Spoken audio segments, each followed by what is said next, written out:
Oh, hi, it's your old buddy Zoo, and today we're talking about the Miyoo Mini Flip. I ordered one of these from Go Game Geek about a month ago when we were on our trip in New York, and with all the crazy stuff that's been happening, I kind of forgot. I went to CES last week, and by the time I got home, this guy and a little dock were waiting for me on my doorstep. And it's kind of weird, it's kind of an odd coincidence because I spent my entire week in Las Vegas around a Miyoo Mini Flip. Despite the multiple Odin 3s, the Legion Go's, the Brick Hammers, the Thors, Pocket DS's, a whole bunch of fancy stuff, the accumulated travel devices of 6 retro handhelds reviewers, the Miyoo Flip kind of stood out, and that's because Russell Decor was pulling this out of his pocket whenever he get a chance and showing it to anyone that would look. And honestly, it kind of rubbed off on me. Do you like that clever wordplay? Well, stay tuned as I review the Miyoo Mini Flip, which might become your new everyday carry device.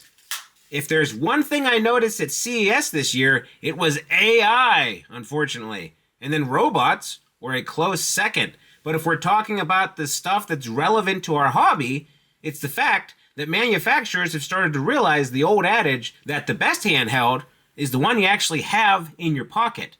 From the unfortunately named Pocket Taco, to the Flip Pad, to those cool little Pixel keychain controllers, people in our space were trying to maximize your ability to game on the go. Now, all of those controllers I just mentioned use your phone, but the same mentality also applies to retro handhelds. Case in point, the Miyoo Mini Flip. The Flip is essentially a Miyoo Mini version 4 that they crammed into a very compact and a very robust little clamshell. It has the same Cortex A7 1.2 GHz CPU, 128 megabytes of RAM, which is really small nowadays, and the same 2.8-inch IPS screen, which I think is from an old BlackBerry stock. It has a 2500 milliamp hour battery, and as a bonus, 2.4G Wi-Fi, which is just enough for retro achievements and scraping. Those specs all add up to a compact little device that can play up through PlayStation 1 with very little issues, although your N64 and your Dreamcast performance will be really hit or miss, with emphasis on the miss. As far as the device itself, let's do a little tour. You can see it's very reminiscent of the Miyoo Mini Plus, especially with these back ridges here. You've got your screen, you've got your buttons. It's a clamshell, so it closes. You have some shoulder buttons on top. They're pretty small, but they get the job done. You have a USB-C port on the top, but you don't have a headphone jack on the bottom. You actually don't have a headphone jack anywhere because this USB-C port up here is for power and for the aux, which they conveniently include for you. You have your volume rocker on the left-hand side here. You have your power button on the right-hand side, which is also, you press it, go into standby mode, you hold it down, and it saves whatever you're doing and closes the device. It's actually pretty handy if you're going to use this to pick up and play and throw it in your bag after a couple minutes of gaming. There's even a lanyard hole here on the bottom, which I couldn't get to work. I don't know, I've been having fat fingers the last couple of days. I think I've been traveling too much, dehydrated. Heck, while we got all of our stuff out, let's compare this with some other models. First up, you have the device they're obviously trying to emulate, the original Game Boy Advance SP. You can see physically, the Flip is much smaller than the SP, but where it counts, the screen here is actually a similar size. We have the original Miyoo Mini here, which you can see is a lot shorter, but it does have that same size screen. We also have the Miyoo Mini Plus. You can see here it has a much bigger screen, although overall size, it's not as tall as the Miyoo Mini Flip. And if you want a real good idea of how small this is, let's compare it to the 35XX SP. This thing dwarfs the Miyoo Mini Flip here. And this is not a big handheld. This is not a big handheld at all. Another one of a similar size here is the TrimUI Brick. You can see it's a much bigger screen and still overall a lot smaller, not as tall. And then finally, my smallest usable handheld, and I say usable because they do have an RG Nano, but that's more of a novelty. The GKD Pixel I can actually play games on. You can see here that the Mini absolutely dwarfs the GKD Pixel. Although this is such a compact, and even though it's metal, it's so light, I still really like this device. Hey, you know what? Let's talk about price. The base no SD card model is $62 right now on Go Game Geek if you use code RH15, which takes 15% off the original price. This came with a case, which is kind of superfluous since it's a clamshell, but I do like having the option of a case if I'm going to chuck this thing into a crowded bag or a suitcase or something. This one also came with this cool magnetic charging dock. You can kind of slide the USB-C port in there, and this button here is actually a magnet that connects to this. You connect your USB-C cord to the back here, also via magnet, and it's kind of a cool way to store this while you're charging it. It's just a 3D printed base with a USB-C stuck inside, but it's a pretty cool idea. Now this particular flip configuration is the Go Game Geek option on their website that comes with a 128 gigabyte OnionOS card. OnionOS, if you'll recall, was the killer app for the original Miyoo Mini. Stock on there, which is kind of but then OnionOS came out, and I contend it was the main driver of why the Miyoo Mini even took off in the first place. Besides stock and OnionOS, there's other options available as well. Allium works on here, Sprig UI, which is a fork of Spruce, works on here, MinUI works on here. I honestly like Next UI for the Trim UI brick, but it's not available on here, and I honestly don't know if they have any plans to port it. If you're fairly tech savvy, I'd recommend just getting the model without an SD card. You can pick up a 64 gig card for pretty cheap and then throw your own custom firmware on there. However, if this is for a gift or if you're buying it for yourself and it's your first device, this is a really well curated card with tons of games, tons of box art, and you can really just pick it up and play. Now with a clamshell, one of the things you're going to be worrying about is the hinge. In my first few days with this, it seems to be really, really sturdy. Satisfying snap. This device itself is very compact, and the hinge doesn't have a long way to travel, so it's inherently more durable than something more complex or bigger like the Flip 2 or the Thor. And in general, I wouldn't worry too much about durability on here because Russell Decor has had his for months, and he shows it to anyone with a pulse, and the hinge on his felt pretty much the same as the one on this brand new one right out of the box. Now, one thing that I have noticed is that this thing gets pretty warm after using it for a while, but I guess that's kind of a function of cramming in an extra 500 mAh more battery than the original. This isn't really a 3 or 4 hour in a row kind of device, so I don't foresee it being a huge problem, but it is something to keep in mind. It didn't bother me while I was playing it in 15-minute chunks here or there in a waiting room or at lunch, but I have noticed it while filming. It also seems to bleed heat directly from behind the D-pad, like right here. So you'll feel it front and I guess off center because it's more over here than it is here. Speaking of not playing this for hours on end, let's talk about ergonomics and controls. The buttons on here are pretty small since the device itself is kind of small, but they're okay. There's very minimal travel on these, and they actually kind of feel like the buttons on the original Game Boy Advance here, which is actually kind of awesome. The same with the shoulder and the trigger buttons. They're very small, but they're usable, and they're easy for me at least to find without looking. The D-pad on here though, I don't know, it's kind of disappointing for me. It's accurate enough. It's a very precise dome switch D-pad. It's very, very precise, no false diagonals.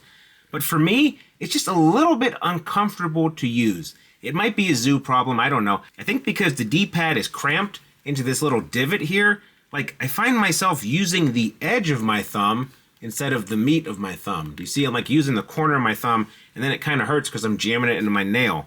If you don't do that, it's fine. But for whatever reason, on a little cramped device like this, I find myself kind of turning my thumb inwards or outwards. It's odd, but maybe it won't be a problem for you. One other cool feature of this, and we talked about it a lot with the original Miyoo Mini, is the ability to one hand. So if you like grinding away in an RPG or searching for Pokemon while you're watching TV, it's very, very good for that. And it's because this flip design makes it better than the original Miyoo Mini because there's like a shelf up here. There's a lot more to grab onto. It's easy to palm it, and you can reach the D-pad, reach all your buttons.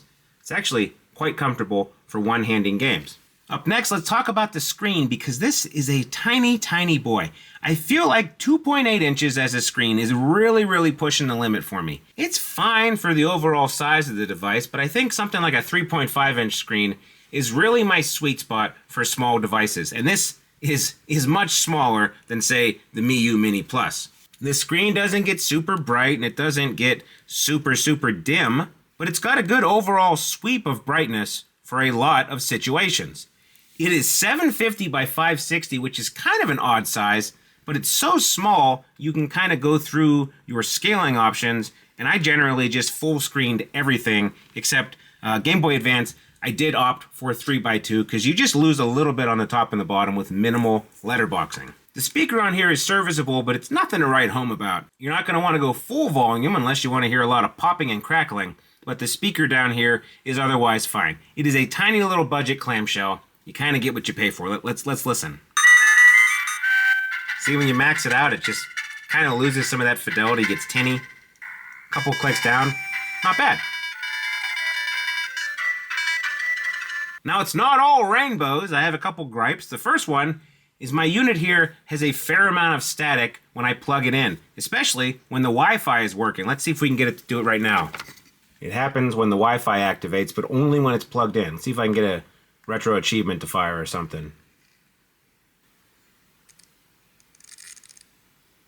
It's not super loud and it comes and goes, but it does happen when it's plugged in, and if you're going to be plugging this in and trying to scrape a bunch of box art, you're going to be hearing some noises like you're on a 56K modem, which I guess it is what it is.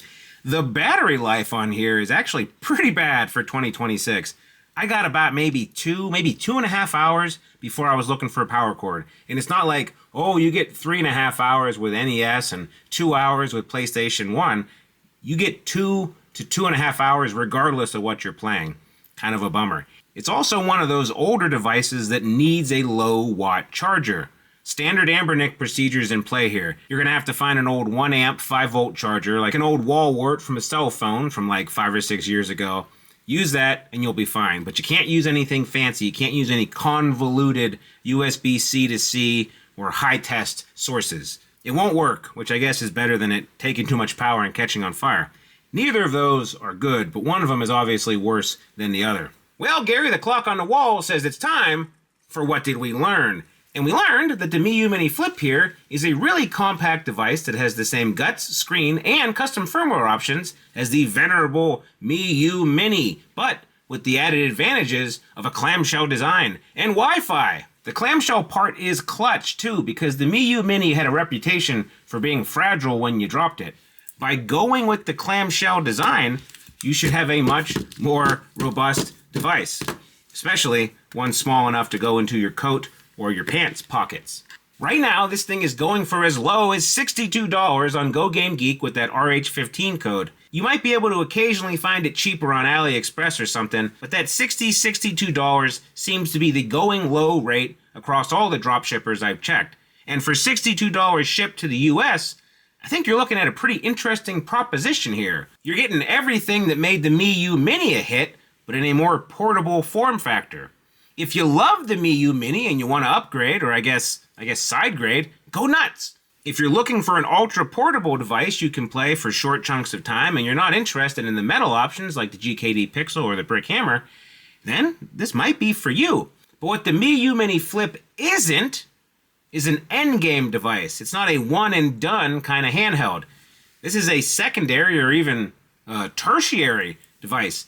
These sort of everyday carry devices are great at living in your coat in the middle of winter or getting chucked in your side pockets, and you pull them out while you're waiting in line somewhere, like at the doctor's office. Or if you're stuck in the longest line of traffic ever in the Venetian parking garage, and it's just something to do for a few minutes. But if you're trying to find your one and only handheld, something that's going to play everything from the 70s through last week, this tiny guy does not fit the bill. But with those limitations in mind, the Miyoo Mini Flip here is excellent at what it was made to do. And if you have any interest in a nice little clamshell for pick up and play, then the Miyoo Mini Flip is solid as hell. If you thought this video was solid as hell, remember to like and subscribe and all that jazz. We just got back from our trip to CES, and we're eagerly anticipating a bunch of new devices to make their way to our studios in the upcoming weeks or months. Don't you want to be around when that happens? Don't you want to see what happens with a certain handheld manufacturer I may have angered a few weeks ago? Well, there's good news because you can stay right on top of the pulse of RH Post by ringing that bell and keeping an eye out for your notifications.